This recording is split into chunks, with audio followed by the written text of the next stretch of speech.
Mark Chamberlin. I graduated here in 1977 and I'm an actor.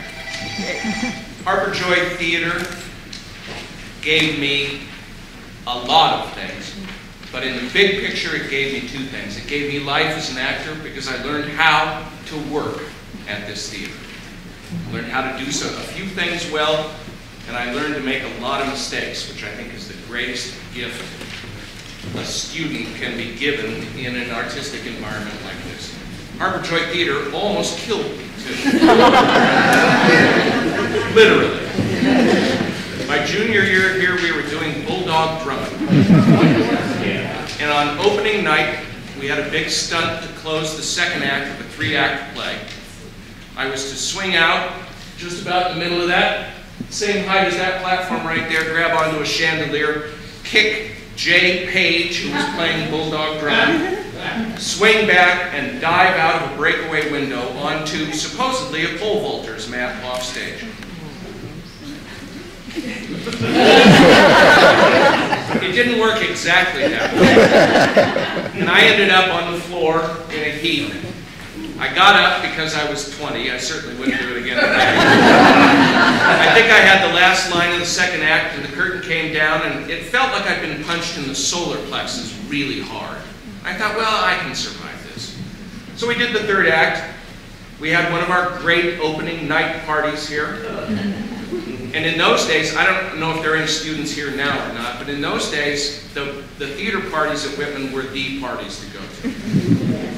And one of the ways that us actors let everybody else know, as if they didn't already anyway, that we were the actors from the show that night was we left copious traces of our makeup.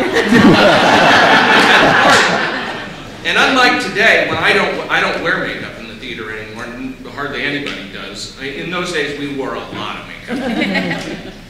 So I went to the opening night party with my makeup on and had a couple of drinks and went back to my room about 2 o'clock in the morning and laid down and I couldn't breathe. My roommate at the time, Michael Flannery, who may be here, I woke him up and I said, Michael, there's something wrong, I can't breathe. Now Michael was a history major, but he had taken a few acting classes.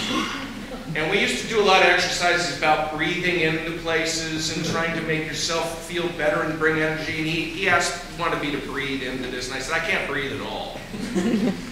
So he took me to Walla Walla General Hospital at 2:30 in the morning. It was a Seventh-day Adventist hospital. And I limped in, or maybe was drug in, I really can't even remember anymore, to the emergency room. And they took one look at me and smelled my breath and saw my makeup on and said, sorry, not here.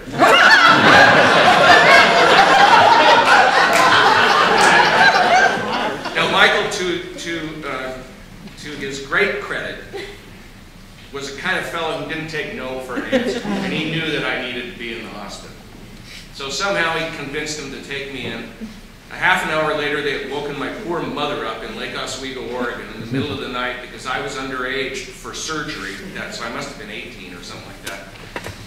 She consented, and I had a splenectomy, an appendectomy, 3 broken ribs, a collapsed lung, and a concussion. Nobody didn't feel good. Yeah. So Harper Joy almost killed me.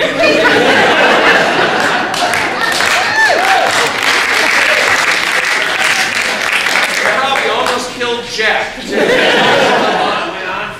Jack went on for me.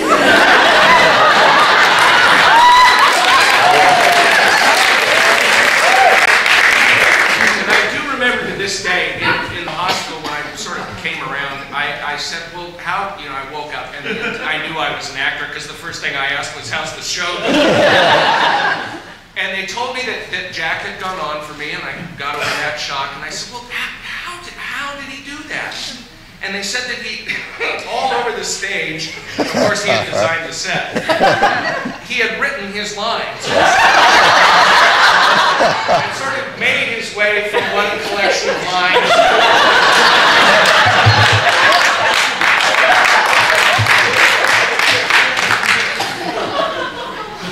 So obviously I survived and I graduated and moved to New York.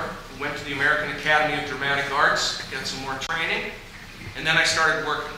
and I've worked pretty much everywhere from Broadway to as far off Broadway as you can get.